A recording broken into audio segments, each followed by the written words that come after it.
Okay, and we're live, Tangela. Take it away. Okay.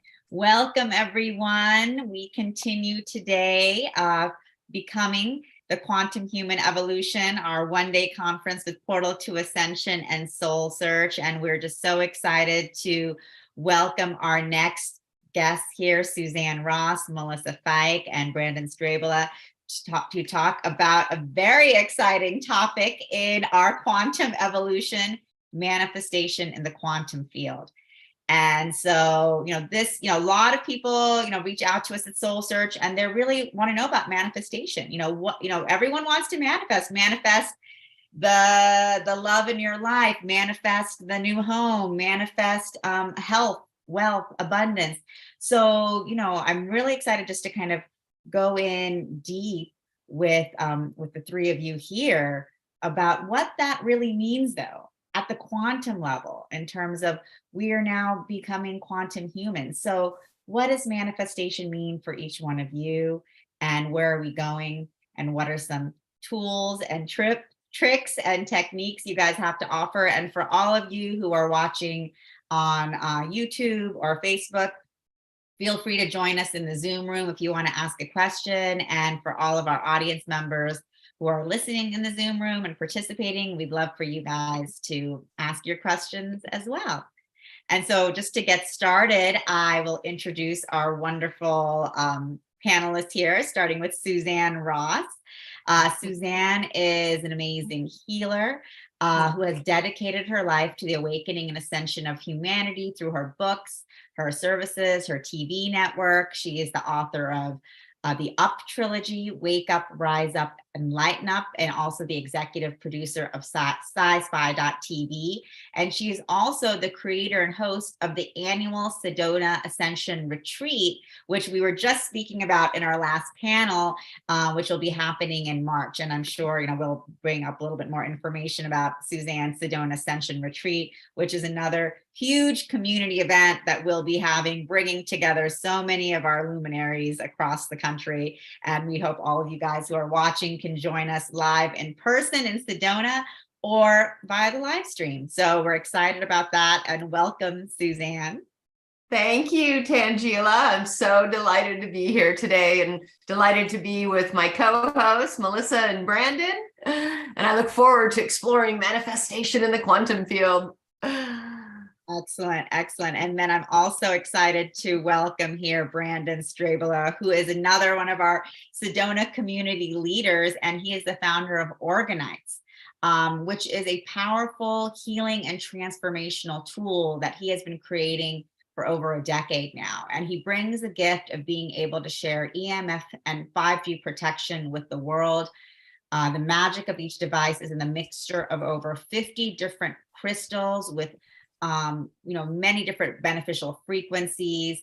And he is really, bringing forth these transformational energetic tools for people to really, improve their lives in so many ways and bring forth manifestation in many different ways as well. And so welcome, Brandon, to today's panel. Thank you so much for having me. So excited to be talking about this subject. It's something I think we all need to be talking more about. Excellent. Great. And we have Melissa Feick here, who is a best-selling author and channel, and she is a master in Akashic Records, the best-selling author of A Radical Approach to the Akashic Records, Master Your Life, Raise Your Vibration, and founder of the Spiritual Expansion Academy. And she has many different activating ascension classes, intuitive development certification, and Akashic Records certification, amongst many other courses that she leads, as well as an upcoming retreat here in Sedona as well that we'll be hearing about. So welcome, Melissa. Oh my gosh, I'm here with such geniuses. I feel really privileged and grateful for this moment. And everyone watching, just really get your pen and paper because you'll want to take notes. Wonderful. Well, this is exciting because, we are here with three real practitioners and manifestors. All three of you are manifestors. And so you're speaking from experience, not just saying, oh, just saying, this is something that I read and this is what I recommend you guys do. So, let's get started. I'd love for you, Suzanne, just to jump in and just chat, say anything more about yourself that you'd like to introduce. And, why is manifestation such an important topic? And what is manifestation in the quantum field? Thank you for asking that. As I started to tune in to this topic, what really came through for me is the importance of surrendering to the divine will. Surrendering to the divine will and declaring that you are in service to the divine will with the full self-realization that you are the divine and that the divine will is manifesting through you, that the divine is creating through you as you. And so as you open to and align with the divine will and surrender to it in service to the highest good for all, and then follow your intuition and have faith that that which manifests before you is manifesting for your highest good. Because manifestation has to occur from the highest perspective of your highest self, because our little will, even though we think we may want certain things, those things may not always be in our best interest or in the best interest of others. And so tuning into our highest self, surrendering to the divine will, having faith in that which unfolds before you as being for your highest good, is all about having faith in the divine plan. Once you surrender to the divine will, oftentimes you find that you're actually walking in divine synchronicity, and those people, places, and things that are in alignment with your divine mission naturally start to appear before you, and before you know it, that which is in alignment with your divine mission is manifesting miraculously before you. It's also moving in miracle mindedness, right? And believing that that which will manifest for you in alignment with your divine mission will miraculously unfold, believing that you have the power to manifest as you surrender to the divine will. So I hope that all makes sense. It felt very important to know that we need to be creating an alignment with the divine will. And so it's really tuning in intuitively and then following your intuition. I didn't manifest the books that I have written. I declared my selfless service to the divine will, and I heard a voice say out loud, you will write a 30-day book on the evolution of consciousness, right? I don't manifest the events. I hear this guidance guiding me to create events. And as I surrender to that and open to that, then all of these people who are meant to co-create the event with me, the speakers who are meant to present on stage with me, seem to fall into place perfectly. And then before you know it, all of these people are signing up for the events who are meant to be there. But I'm always keeping faith in the divine plan, even with that those who show up at the event are those who are meant to be here, right? And so, that sort of takes the stress and pressure off of course, we're doing everything in the practical realm to make these things happen. Of course, I rent a venue and I get food vendors and all of these practical things that are required for my book. I get a publisher, I write the manuscript and submit it. But the core of it, the key to it, is surrendering to the divine will and serving that divine will so that you can align with your divine mission. And then just in miracle mindedness, watch the manifestations unfold miraculously. Powerful. Thank you. Yeah. Yes. Exactly. Tuning in intuitively and letting that divine service unfold from you. You're truly a channel for that. So yes, thank you for that. And later on in the discussion, I'll get into, mechanics of intentional manifestation. But I felt it was important to start with serving the divine will. Beautiful. Thank you. Brandon, so what would you like to say about, this topic of manifestation and manifestation in the quantum field and what that means for you? Gosh, it's a big question. I've just been thinking about it nonstop for all week pretty much. And it's actually something me and my fiance were talking about today was, we really do manifest everything in our lives, whether we are aware of it or not. We're manifesting everything in our lives for reasons. And the sooner we recognize those reasons, usually the sooner we learn those lessons and the sooner we get to graduate to the next lesson. And that's one thing I've learned through my progression, is that manifesting of those lessons never stops. And now it can get easier as you start going through those lessons and realize there's an easy way to learn lessons and there's a hard way to learn lessons. And I think that's something in my manifesting I've learned quite a bit about. And even moving to Sedona, that was my first year, was insane. I moved here on my birthday a few months after I moved here. It's like I wrote the book Dancing Beyond Cancer, but I came to Sedona wanting to master my emotions. And all of a sudden on my birthday, my late wife appears and we end up meeting on my birthday. A few weeks later, we decided to get married. And the day we decided to get married was the day she was diagnosed with cancer. So, I look at that experience, and everything that happened in the next 6 months after that was just this wild experience of learning and growth and experiencing all my emotions in ways that I had never experienced them before. And the fact that I was able to experience them when I was tired, when I was exhausted, when I got to have all of these experiences, I realized, wow, I still have a lot of growth that needs to be had here. And that's, I think, been the mission ever since, is how to master those emotions so that I have control over my emotions versus being out of control of my emotions. And I've noticed with manifesting, it's like we really do manifest those lessons to help ourselves grow more. And that's all in the divine plan. And I felt with Susan's talking about just how the divine works through us, it's like those lessons can become easier. And I've noticed since I went through that experience, my lessons are far less traumatic, and I don't need to go through such a traumatic experience to get that wake-up call. But it did take that wake-up call during that experience for the universe to say, hey, you need to look at this. And I was like, you're right, I do. And that's where I pray. It's like the manifesting stops being so hard when you start looking and saying, hey, I'm manifesting this. What is it trying to teach me? What am I here to learn?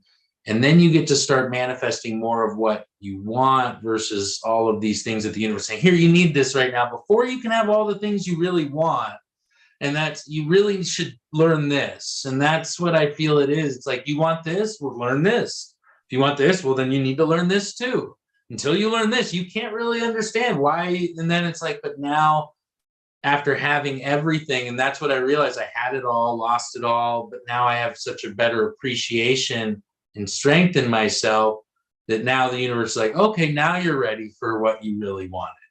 And here's exactly what you wanted, but you had to go through that to get here. And that was, I think, my big lesson in manifesting, is like, realize the lessons that are coming to you right now are gifts, and everything's being given to you right now is a gift. And the sooner you see the gift in that awfulness, the sooner you get to expand past it. And that's what this ascension, this quantum, and the quantumness of it is like, the universe says, you want that? Well, here's this crazy way to do it. And you're like, what? How could I even fathom that being something that would manifest into my reality, that would bring me such growth and would be the biggest change in my life? And manifesting and realizing we do manifest it, and we have to be careful what we wish for. And then if we're not ready to go learn those lessons, we shouldn't be wishing for those things. And the universe says, here you go until you're ready. And that's where I feel a lot of people are running into blockages right now with manifesting, is not recognizing that those lessons are there to get you what you want. It's like make a wish upon a star. Here you go. Here's what you need to get there. And that's, I think, I'll probably leave it on that. Just what I feel is the biggest thing for my manifesting, getting to that next level, is recognizing the universe is giving you those lessons to help you manifest everything you want. And then once you move into these spaces and then just go with the flow of the universe says, here you go, there you go, you can do it. And that's what I feel those lessons are here to teach us, is to learn to let us, that flow go through us. And the more you practice it, the better you get at it. Thank you. I feel that so much in alignment kind of with what I was saying, Brandon, and I really love it, how it's like having faith in the divine plan, that which is manifesting before you is for your highest good, even though it might not seem like it at the time, right?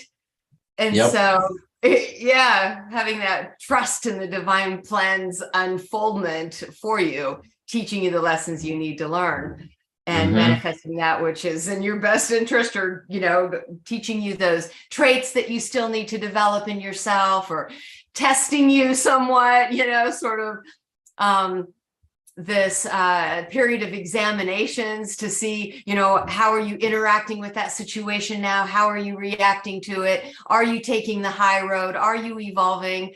You know, are you increasing your love light frequency through that which is being presented to you? Yep. Right? All exactly. It's all of that. It's all of that. And for each person, it's different. That's the cool part. Yeah, absolutely. Thank you for that. I think both of you just, it really went so well together. And Brandon, I also loved what you said about really experiencing the emotions, you know, in order to get into alignment, to get us into the alignment of the divine will of source. So it's like, we can't, you know, feeling is healing. And by allowing us to really feel the emotions of what is happening, you know, but knowing that it's not happening to us, it's happening for us, then allows us to like really move through and then jump into that higher timeline where we are, you know, we're choosing, where we're not choosing and reacting from that place of habit, but we're jumping into the higher timeline of our higher self of love. Yep. So very powerful. Thank you. And of course, Melissa, let's hear what you would like to say about manifestation in the quantum field and what that means for you. So yeah, I mean, I agree with everybody has already mentioned, and I do practice surrender, and that really has helped me as well. And the motions, knowing that. I also find that in the quantum, that quantum energy, we're always creating from that space, because that is the ultimate oneness, that is the energy of pure potential. What has happened is we are more aware of that in our consciousness because now science has found it. Look, we've known this for thousands and thousands of years, but now we have something that makes sense to us in a deeper way than just some esoteric understanding. So we have this quantum energy, which is always creating. Quantum is always creating, expanding, creating, and expanding. And we're part of that, that we're not separate from that energy. So I always look at us as creators. And what we do is we manifest in the physical realm, manifest depend. So when we're manifesting, we are bringing it into the reality of our experience, right? So we can have these idyllic, beautiful scenes and what we want to create and everything else. And to allow that to bring its frequency into our awareness and to create it onto this plane of existence, we have to go through some emotional stuff. We have to understand what we're pushing away and what we're allowing in. And in the quantum, it's not like, oh, you get, oh, Suzanne, you're, because you wear pink, you get everything. And I don't, because I'm not wearing pink. You know, it's not like that. It's not a who gets what. it's always available to us. And it's always there, but it's harder to recognize it because we live in such a duality experience. So that's what I think a lot of people don't understand of the creating on the quantum, is that they are bringing it slowly down in vibration. And as you're working through the vibration of it, sometimes it hits some of your samskaras or your issues or your past karmic patterns or your pain, like, and then as you work through it, like Brandon and Suzanne said, as you work through it, it brings more availability to that. So when we are creating on the quantum, it's not a thing that you do, it's a thing that you are being. You are being the energy of creation. And when you're looking at the quantum, don't worry about, like, is this happening the way I want it to happen? You want to be okay. And that surrender energy of, I trust higher consciousness. I trust my own higher consciousness. I trust my own inner knowing. And I trust the universe. So notice I put it to self first and then to the universe, because that's where we always mess up if we don't allow it through self. And then I'm like, okay, I trust you all more than I trust my egoic self. So I'll let you figure this out for me. And I surrender as well. And I think that's really important. Every moment you're creating your next moment, there isn't a time that you're not creating. The thing is that we are here for growth, and we are here to experience the divine at the same time. So that's where, both Suzanne, she was like, oh, it's all about the divine. And then, Brandon was talking about how, there's a lot of like humanness in this. And that is where, when you manifest from the quantum, you can actually utilize both, or marry them, or connect them together, so that you're manifesting not just from the quantum in this etheric realm, but also understanding that you're human and that you're going to go through ebbs and waves through your creation experience. So. Thank you, Melissa. Beautiful. Yes, every moment we are creating. I love that, because it's true. We are the creators of our reality, and we are creating in every moment.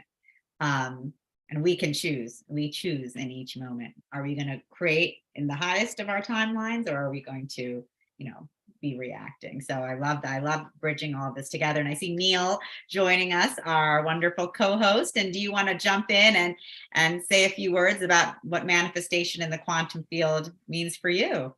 Yes, I would. I left because I didn't think I wanted to. And then I was like, wait a second, I really want to come. So I ran back upstairs, ate my food real quick, and now I'm here. And, I wanted to bring some of the science in on it, actually. So the whole concept is that, there's the quantum world, right? And there's the Newtonian world. These are labels that we put upon them. The Newtonian world being anything atom and above, the quantum world being anything below an atom. Unfortunately, a lot of these things end up getting hijacked and then used for different agendas. So let's just say quantum physics isn't a part of the standard community of physics, but it's just the exploration of everything subatomic, right? So in the quantum world, I want to just, basically, this is my only share for this panel. I want to just split it into 4 pieces real quick. There's 4 things I want to speak about here: non-locality, the double slit experiment, quantum computing, and ET technology, right? So non-locality being the understanding, and this ties into quantum computing, that all data and information in one area within space can be accessed from any other point within space, right? We are now being able to do this, actually achieve this, extracting data. So what does that kind of seem like? It seems like almost like this is a holographic, very advanced coding, if you will, in which the data and the information is everywhere all the time. Therefore, you can extract that data at any point. And if you talk about ETs and the way they travel, and we've done a lot of events on different alien technology, Adam Apollo is great for that. One civilization, actually, they just choose a location in space-time dematerialize and rematerialize somewhere else. And it's almost like transcending the matrix of this illusion and realizing it. And, even the movie The Matrix is kind of like bending space-time from that. So non-locality, all information available. And then quantum computing. Quantum computing is doing things that would take hundreds of years that a regular standard computer to do within a split second, because it's able to tap into the quantum world and do advanced calculations that regular computers can't do. Interesting part is that there is no real definition of how it's being done. They just know it's actually happening. So a lot of these things within the laboratories are actually occurring. Quantum computing, there is no real like science behind, whoa, exactly what is happening. We just know that it's using non-locality on some level, able to access data, information. And then the ET tech, this all connects. So when the whole disclosure recently came out with Lou Elizondo, like 4 or 5 years ago, which is a whole other subject, when they came out and they started saying that a lot of this technology are doing things that we cannot do on Earth, right? That quickly changed within a few months. And then the interviews actually stopped becoming that. And they started saying, well, actually, this technology, the technology that we're witnessing is doing something that we're able to do on a quantum level that we know is possible, but we're not advanced enough to get to the state where we're able to instantly dematerialize, move from one point to another point. So saying that it's not possible is not really the right answer, but saying that it's able to achieve something that we've only done in the laboratory, but it's able to do, we're 1,000 years away from it, right? So this is all quantum worlds. This is what I'm trying to show here, is that this quantum world is as a program that we're able to stop becoming the victims to and being the victim of the programming, but then start actually becoming the creators of the code. And it's almost like that we're in a stage, we're all actors in a stage, but we're all forgot we're actors. And now we're all remembering that we're acting upon the stage and we're able to act more consciously. Just the last share here is the double slit experiment. If a tree falls in the woods, does somebody hear it? Well, not if it's a quantum tree, which is interesting because everything is made out of quantum energy. So what they showed there is that observation with intention creates an outcome. The simple act of our own intention on something actually makes it manifest and do something different than it would if we were ignoring it completely, right? So what does all this mean? This means that we're in this very advanced matrix system that we're able to maneuver within, and we just need to really realize that we can do it. So that to me is the premise of the quantum manifestation. Thank you for that, Neil. So much of what you said, I so relate to, especially that double slit experiment, and experientially understanding how you are collapsing the waves into form as you move through your reality. And when you can grasp the levity of that, then you can consciously collapse the waves into the forms you wish to experience, or into the reality you wish to unfold before you. I teach a masterclass called the Virtuality Masterclass, and it's part of my Transcendence Guide certification course. This Virtuality Masterclass is all about that we as our source self are literally like a gamer who is mentally projecting this mental construct called space-time, right? And projecting holographic fractals of itself into different space-time timelines and dimensions, right? And so there is a game that has been written in code that we are in effect being playing in.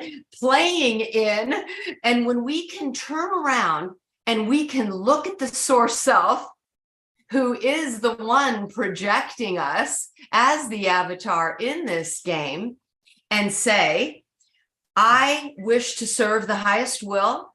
I wish to intentionally co-write this script with you, right? And so now you are writing your own program.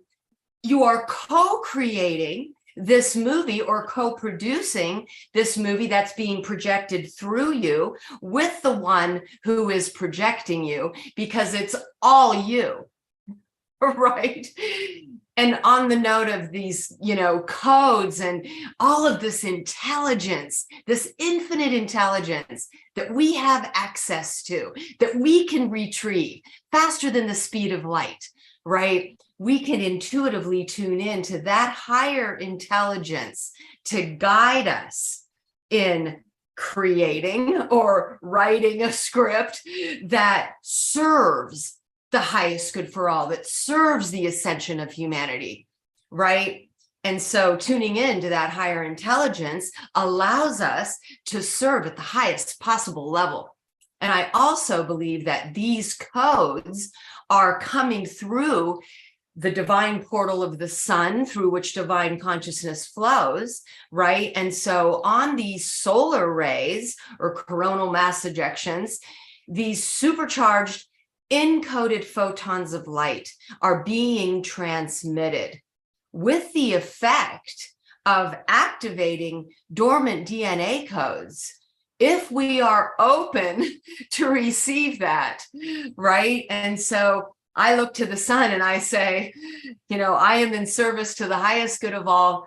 How may I serve? Please download me with these advanced codes of creation so that I can serve the highest good for all, with full awareness that I'm fully participating in this game, right? And able to be part of writing the program for it.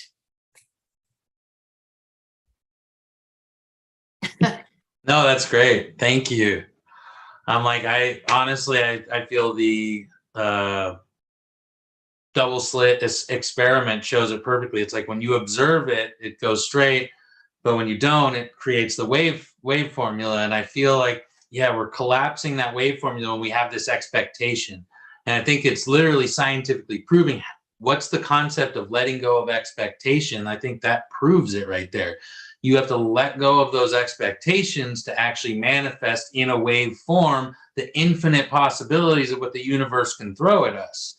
And it's like you start using those super photons and manifesting with that, you can manifest whatever you want, but you can't have almost a desired outcome. You have to be like, this is what I'm looking for, but this is how I manifest it. And that's one of the things that I want to throw with quantum manifesting is I find like the English language is probably the most, it cripples us basically for manifesting good things. It supercharges things that are very negative.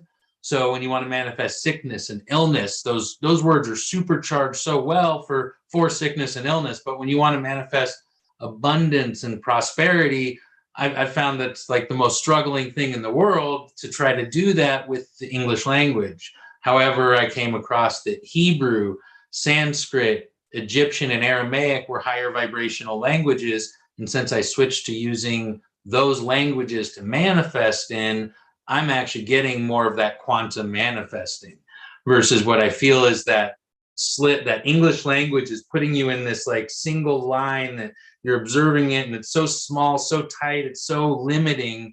But when you switch to, Shalom is peace, prosperity, all these abundance, and Shanti is peace and abundance and all these things.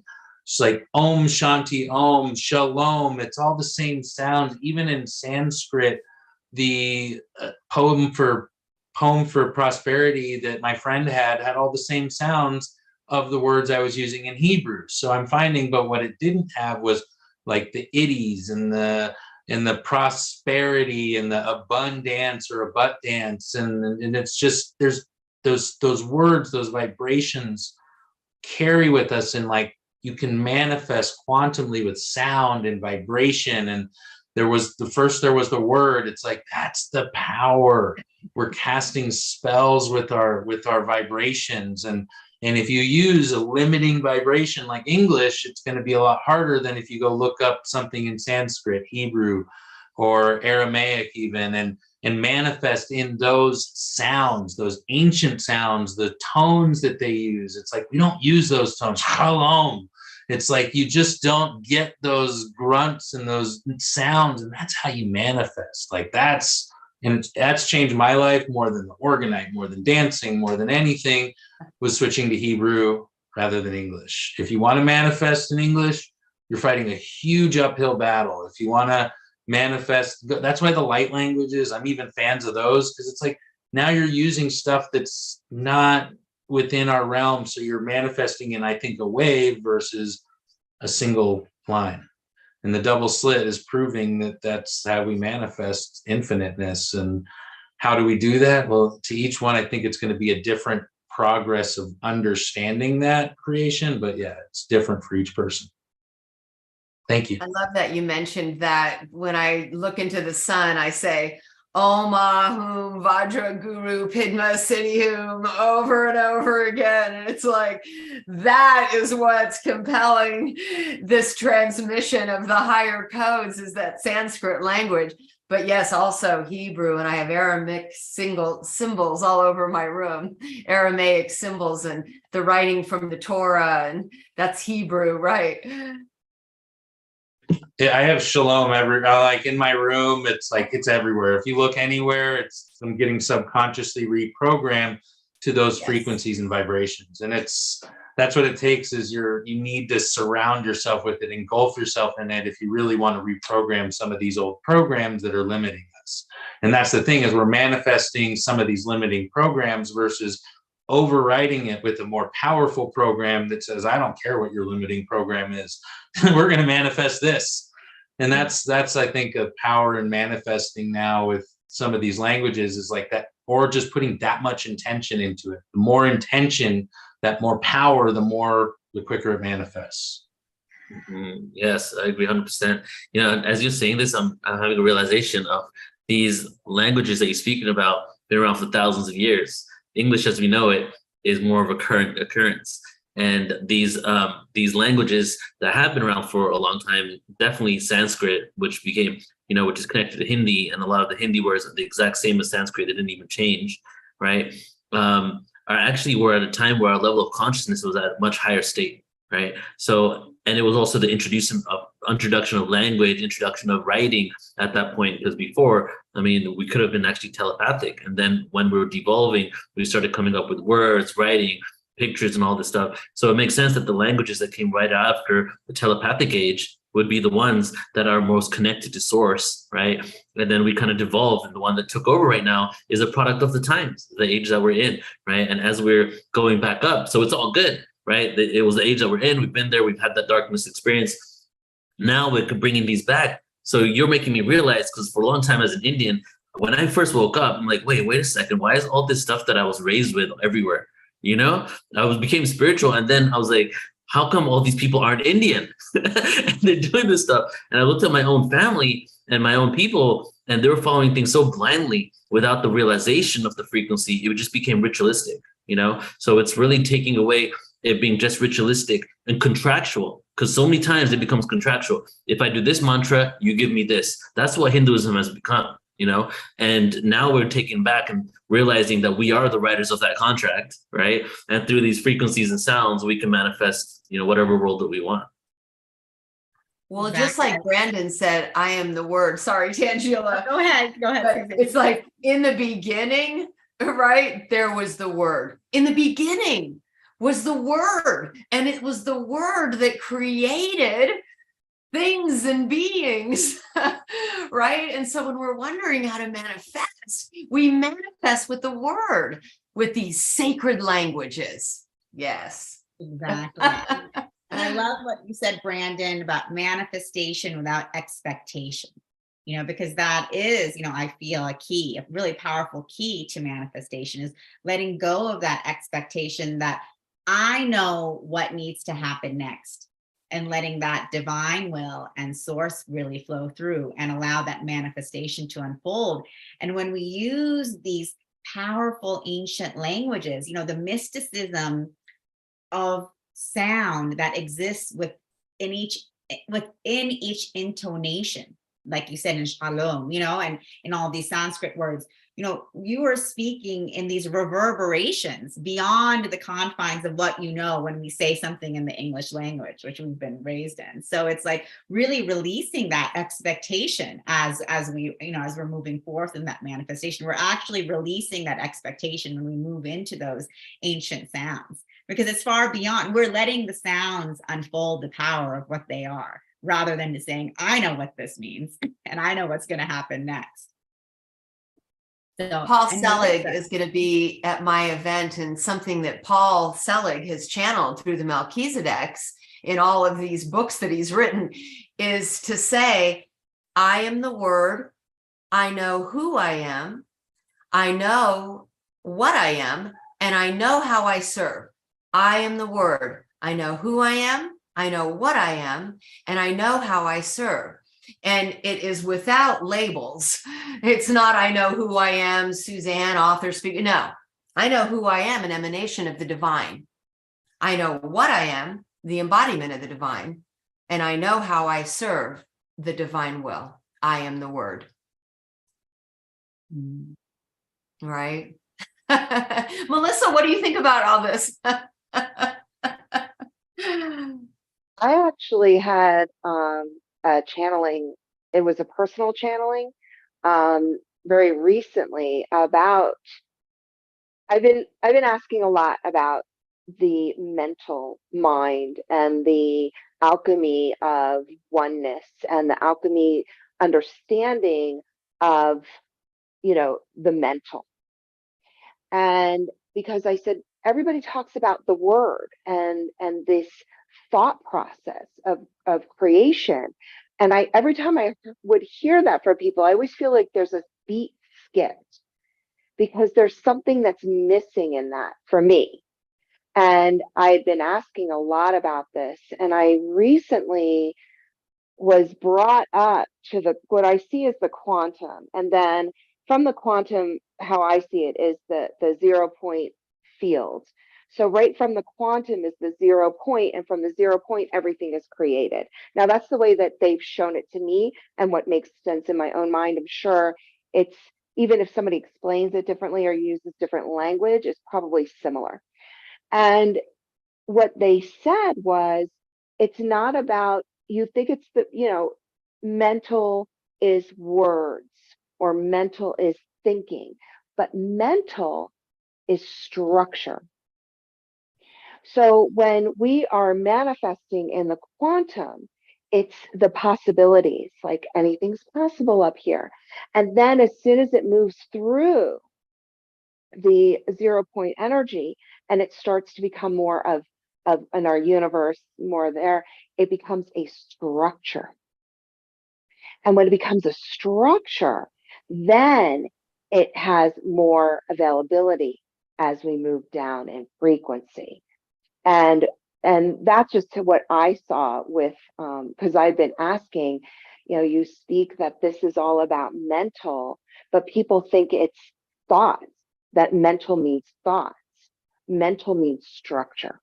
And as we're manifesting, when we manifest through the planes of existence, and I always see it that the first plane closest to us, or it goes through mental and then emotional and the physical plane. In the mental plane, it's not the verb, I manifest this, or the word, it's the structure that starts to unwind through the energy field. That may seem a little esoteric, but that's just what I heard. I'm still unpacking that, but that really helped me because I was like, I like that need and that understanding of structure, because remember, structure is a very masculine frequency. And when we are manifesting through emotion, right, that's a very feminine frequency. So we're manifesting through emotion and structure of the groundedness of the masculine, then we're able to create differently because we're using both energies as a creative source. And I definitely love non-locality. I know Neil left, but I affect you even if you're in Egypt, if we are connected in some way, because time and space doesn't matter. And that's what the quantum has shown us in the vacuum, that no matter where it is, it can affect something else. And Candace Pert also proved that with her work with plants, that its non-locality is everything's affected by the other. So that's the consciousness. We're all affected by the consciousness, which is why, and I'll leave you with this, why it's really important to comprehend what consciousness, what collective consciousness are you hooking into. So if you hook into the collective consciousness of lack, of not enough, of fear, and you're hooking into that collective consciousness, you're bringing it into your energy field. But so if you're in that space, go, oh, wait a minute, I'm going to disengage from that collective consciousness. What's the collective consciousness that sits more in your heart space is love, oneness, and all the juicy stuff. You know what a lot of the ancient texts and even modern channeled texts call us are thought forms, right? We're thought forms, and everything that's structure is a thought form. It's all thought forms, right? And so I love that you brought the structure in as mental manifestation. I'd like to explore the idea that it isn't, it's not that it isn't thought and it's just structure, like it's thought form. What if it's thought form, right? And all of the things in reality, all structures are all thought forms. And that's why we can manifest. You know, when we come to the, level of just saying manifestation. Okay, most people just think, well, I want to manifest a crystal obelisk in my hand that wasn't there before, and now I think about it, and there it is, right? When people think about manifesting, sometimes I think that that's what, we're talking about. And not that we maybe couldn't do that when we reach a higher dimensional plane, but the thought forms that we are experiencing every moment of every day as we move through our reality are being projected from our minds as holographic projections of thought forms, right? And I also love, Melissa, that you brought up emotion, because emotion is the energy that puts any manifestation into motion. And so when our, desired outcomes are charged with that emotion, it sets the energy in motion for that manifestation. Well, thank you. I love everything that you said. It was really profound. Beautiful. No, it's amazing listening to you guys. It's powerful when we're manifesting these days. I mean, I'm finding that, as we create, however we visualize the manifesting coming in or coming through us, I'm sure there's plenty of people who visualize it in many different ways, but I think even that visualization part is a big aspect of creating that form. And it's like creating that more we practice. That's with my manifesting something. I swear, I can't even tell you how many times I chose the tarot card and I opened the book, and right on that page for that book was like Shakti Gawain's creative manifestation book. And it was just like, and finally I went and got it. And it's using that level of manifestation creatively.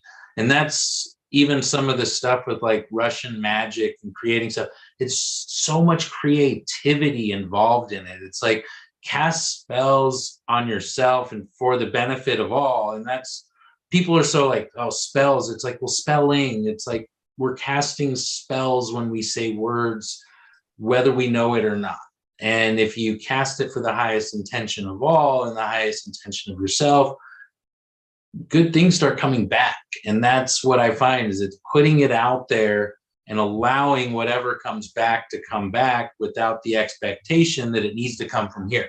Well, I gave them money. It's like, well, that's great. You're probably going to get it from over here. They're not going to ever pay you back. It was a nice thing you did over here, but if you just expect that the universe will pay you back, it's going to come from another source that you didn't expect. And that's one of those things of modifying your expectations with the world. If you want to manifest what you really want to manifest, the way you want it to manifest, the universe might just say, no, here's your lesson to learn why that's not going to work.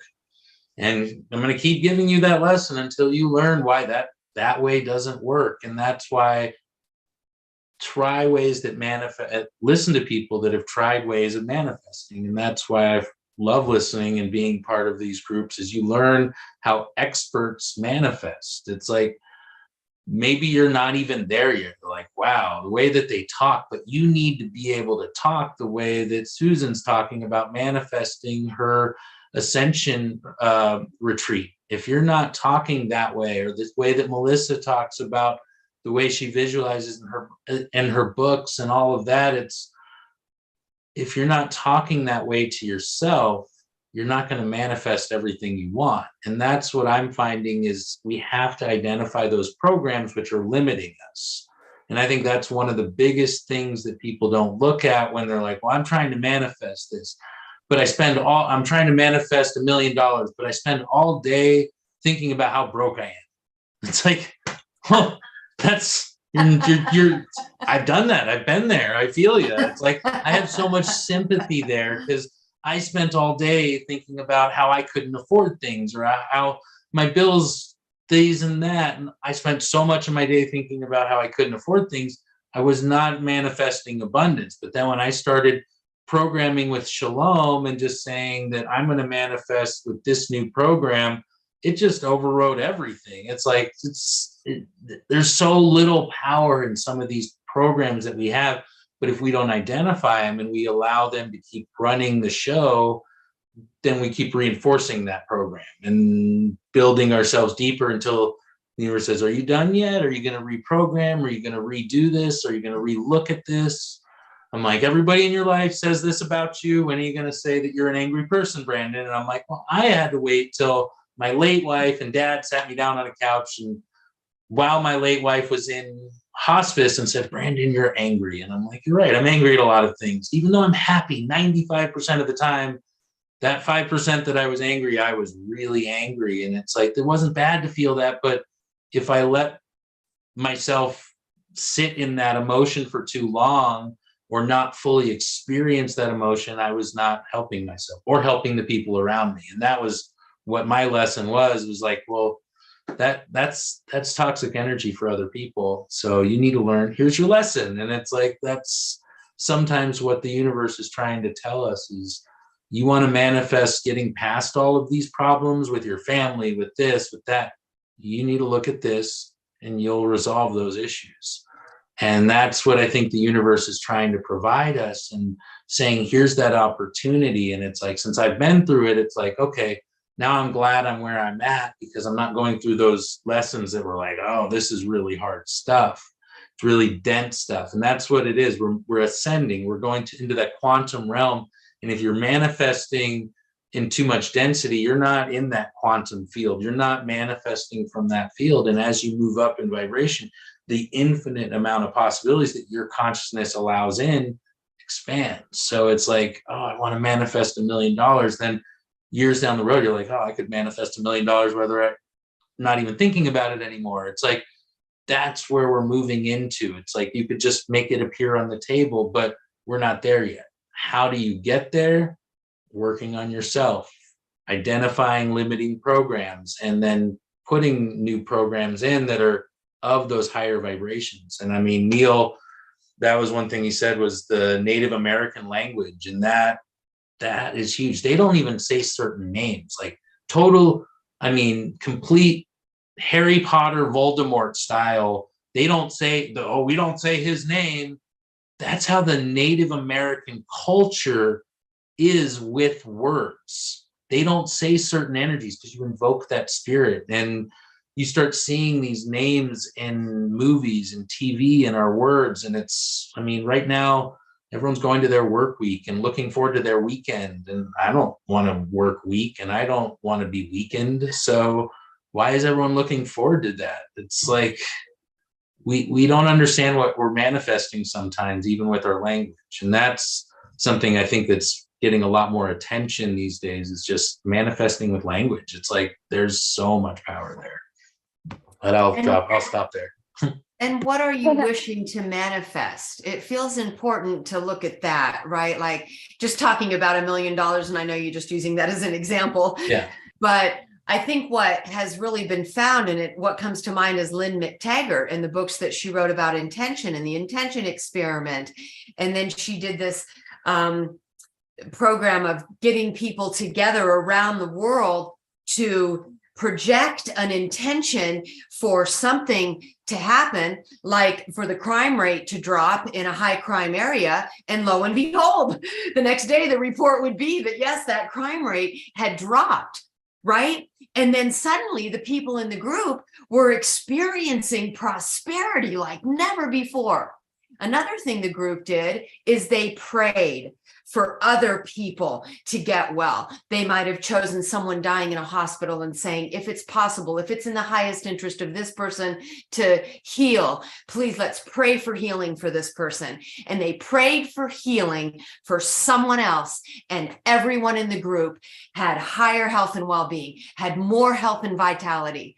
So you see, you pray for someone else's good fortune, and good fortune becomes you, right? It's or good fortune comes to you, and you pray for someone else to heal and you experience healing. Isn't that the heart-centered, soul-inspired type of manifestation that we really want to be doing? Yes. Right. We are. Oh, definitely. That's the higher vibrational manifesting for sure. Yes. Yeah, because we're all in this together. And this is what happens with those types of experiments. Yes, the crime rate goes down, but then it goes right back up again because they're not focusing the energy on that anymore. And which is, it has to be a collective understanding that we all have to make these shifts. And it's great to focus your energy, but what's happening in these groups, like you're saying, like Lynn McTaggart, what she's doing is she's bringing the group together. So now we're all manifesting the same thing. It's a bigger power source behind it. One of the things I kind of wanted to give everyone is a tool, if you don't mind, Tangela. One of the tools that I'd love for you guys to shift into that. That's perfect. So thank you. Yeah, we need to talk about tools. Like I love tools, so I like to share tools all the time. Some of the tools that I like to use, one of the things that most people don't think about when they're manifesting is clearing your own energy field. And the reason is because we're holding on to frequencies that may not be platforms get accumulated around people's energy fields. So one tool, before you kind of go into, like Brandon said, maybe your visualization or your toning work or how you manifest, clear your own energy. Just see any thought forms lifting away around your head, and then just seeing white light, just clear out any lower negative energies just to get clear first. And then the other part, a few other tools that I like to share with people. One is to look at your life as what have you created? Most of the time, people could list everything that has been crappy in their life. But what they have difficulty listing are all the miracles, all the amazing things, all the things that they were like, did it. They forget those because those lower, difficult times are easier to understand and to get connected to. So celebrate your wins. Know what you've done in the past. And then ask yourself, what did that feel like when I received that? And so that's one part, like just start jotting down like as a fun game for the next week. I'm gonna just ask myself, what did I manifest between the ages of 0 and 5? Maybe you had a really crappy childhood, and maybe it's a little harder, but there's one thing you could probably figure out: 5 to 10, 10 to 15 or 20, right? So just look at your life, like, what have I created that was a win or a win? That's what I like to say. And then the second part is to feel that feeling, like, what did that feel like? And be present in that, because the feeling is what you create. And gratitude, of course, is another huge tool. One of the fun games of gratitude is to look at your life and go, I'm going to find 3 things that I'm grateful for every single day. So what starts happening is you start thinking about, what am I grateful for? Where am I putting my thoughts? Where am I putting my energy? And if you're putting it into, the other day, I dropped my computer for the second time and I went, okay, whatever's going on here, I'm going to acknowledge that. And I'm grateful that my computer is just the beautiful, amazing thing that it is. So I wasn't like upset that well, for a second I was upset, but after that I was like, before I even opened it, I was like, I trust that it's all, like I love you just the way you are and whatever's supposed to be. And I just let it, I surrendered it. And then I knew that it'd be fine because I was grateful for my computer and all the amazing thing it's done for me, instead of pulling in the negative that I could have pulled in that.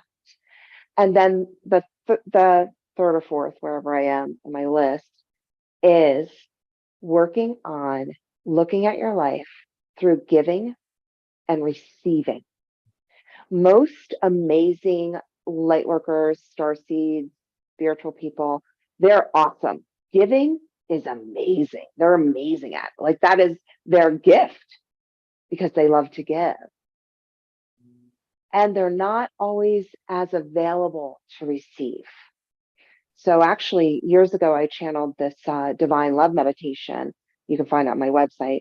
And that is all about giving and receiving.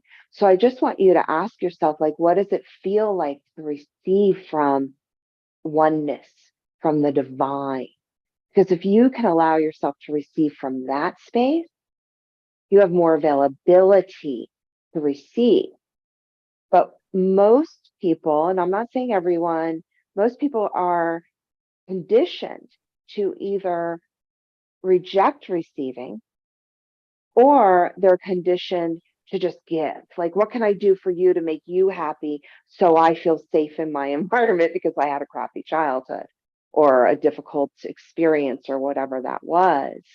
So if you do want to, the divine love meditation is very, very powerful, but it's all about like giving and receiving. And that is really a big key that people don't talk about a lot in this work. It's a tool because one of your biggest tools is to receive and to surrender into receiving.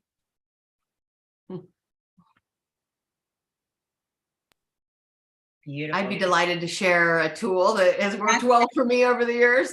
Wonderful. And that is definitely like vision boards. I've been amazed at vision boards that I created years ago, and then I pull them out and it's like, whoa, wow. Like I've achieved everything that I put on my board. It's all manifest, but it's all what serves the awakening and ascension of humanity, right? Books, events, TV network, right? It's all about, inspired by Lynn's experiments, praying every day for the alleviation of the suffering of all. It's always praying for others rather than praying for what I want. And then I watch what I want miraculously appear before me.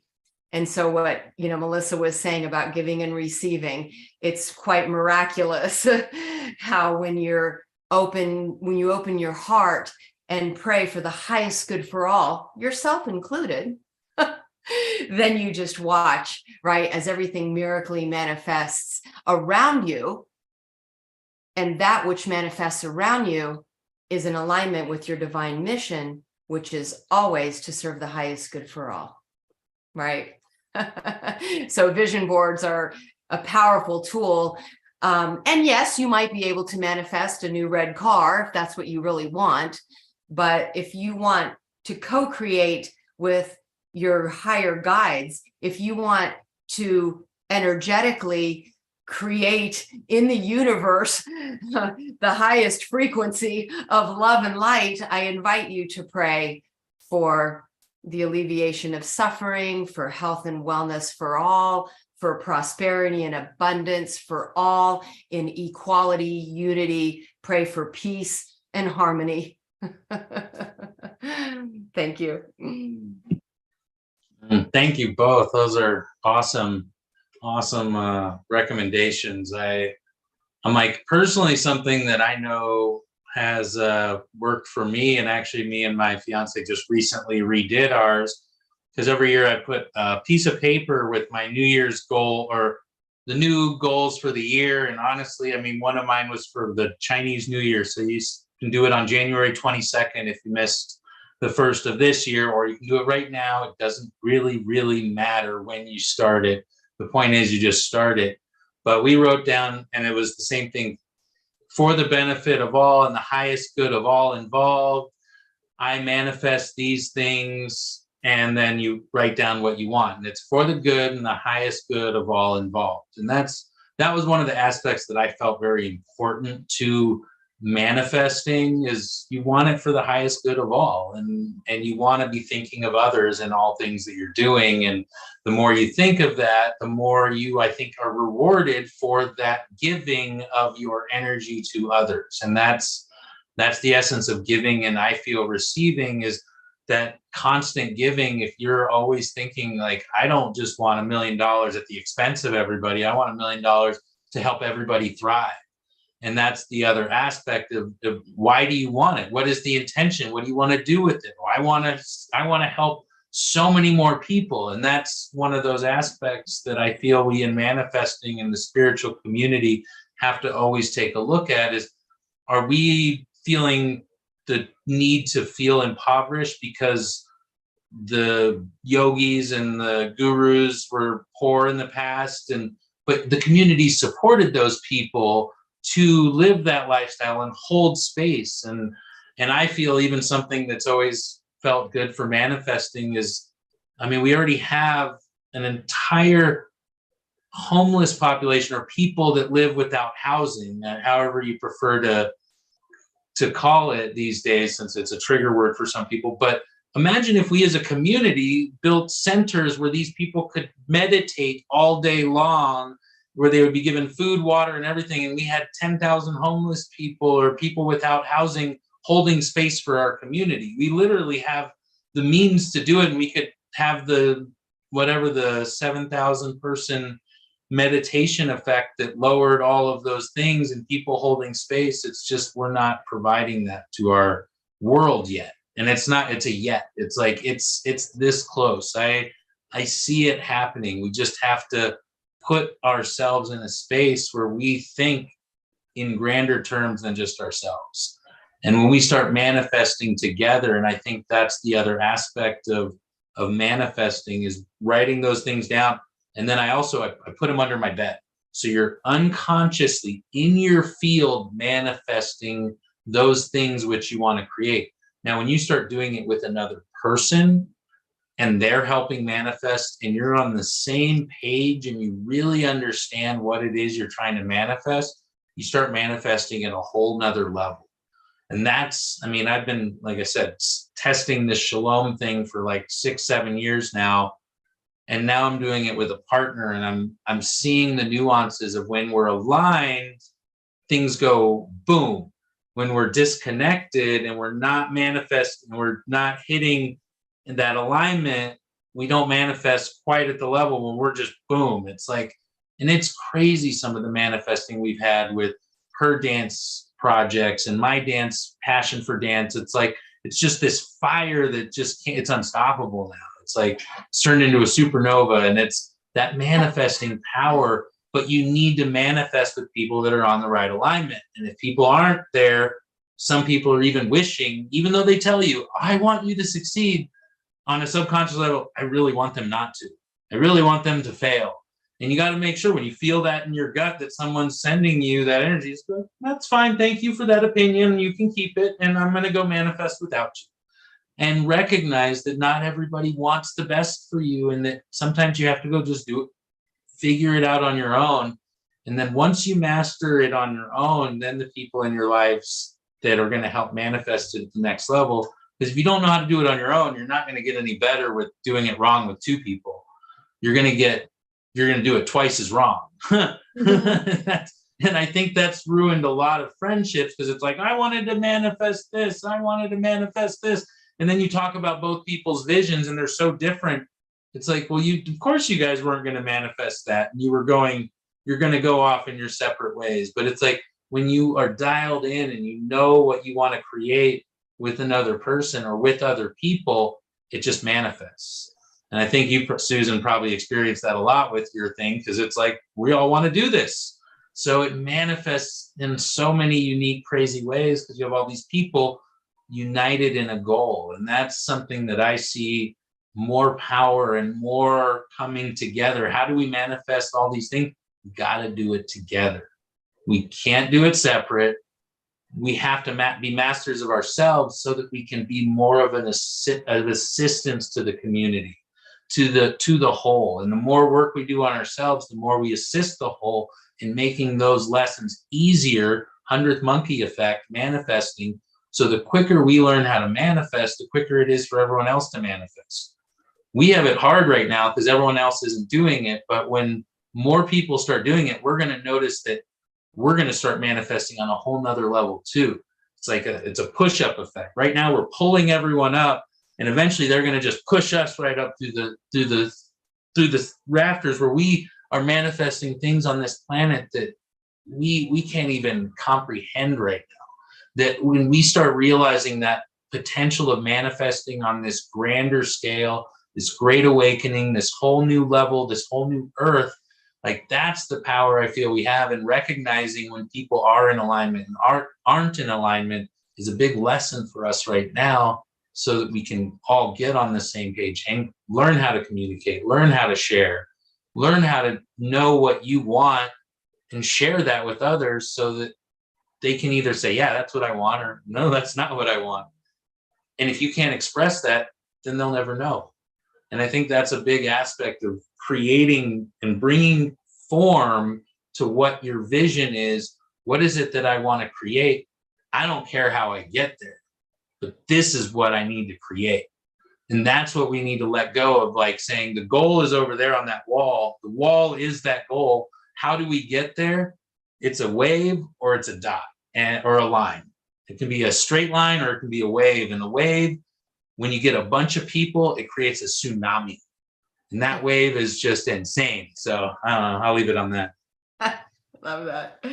Let's create a tsunami of love, peace, and harmony. Exactly. And we're doing it together. And that's, I love that too. So much of you touched upon that. We talk about our personal manifestations, but then, the manifestations for what we want to see in the planet and in our community, and really holding that intention together. And for each one of you, experiencing that acceleration or personal manifestation also comes from, really holding that intention for our global, manifestation of abundance, of security, of safety, of ascension.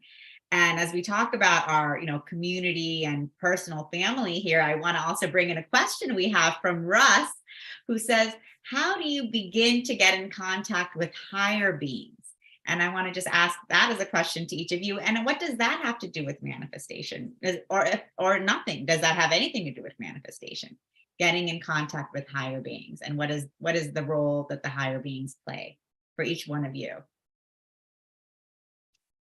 In meditation, I will go directly with intention into my higher self, my higher guides, seeking the higher intelligence and the higher guidance to give me the instructions for what I am being called to bring into manifestation. You see, and so you tune into the higher guidance, you tune into the guides and the ascended masters, or even ultra-terrestrial or extraterrestrial beings who are on your team, let's say, and open to receive the guidance that comes through them for you. And then you use that guidance to create, like boots on the ground here. to manifest that which will create the desired outcome for humanity, for yourself and for humanity.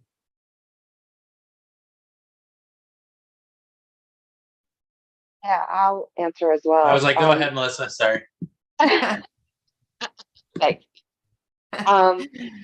Contacting higher beings. First and foremost, there is nothing higher. Everything is just a vibration. And you don't say, oh, that vibration is better than this vibration. It's just like, one dog isn't better than the other. They're just different. So they're not higher beings. The reason we call them higher is because we're in this like little cocoon of humanness.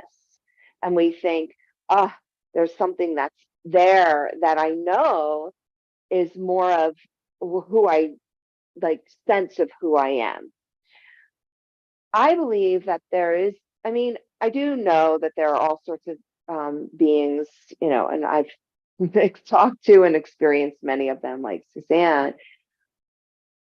When you start to want to connect your higher beings, and just exactly what Suzanne said, is start with your own higher consciousness.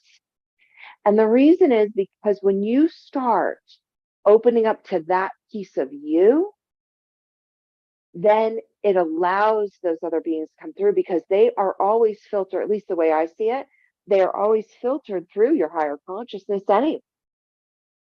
And your availability to you is going to help you trust more, because we look outside of ourselves. Well, if I get to know my guides, if I get to know my angels, then I will feel better, I'll feel safe, or I'll feel like I can create or manifest. There's nothing outside of you, nothing. Everything's already here. I know it sounds kind of woo-woo and like, that doesn't sound very concrete, Melissa. I get it. I agree with you. So what I would suggest is start clearing your energy. And I know I keep on talking about that, but that's what they keep on telling me to say. So I'm going to keep saying it. Clear your energy and then go into your heart. Your ego gets in the way because it's talking up here in your head.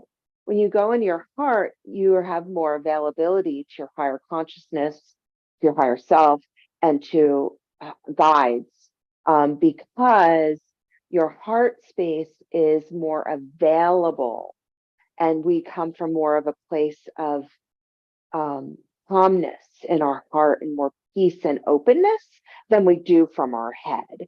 So that would be the first thing I would say is heart, higher self, and then allow your higher self to bring in the archangels or masters or, the dog that you loved when you passed. But to me, that's a higher being.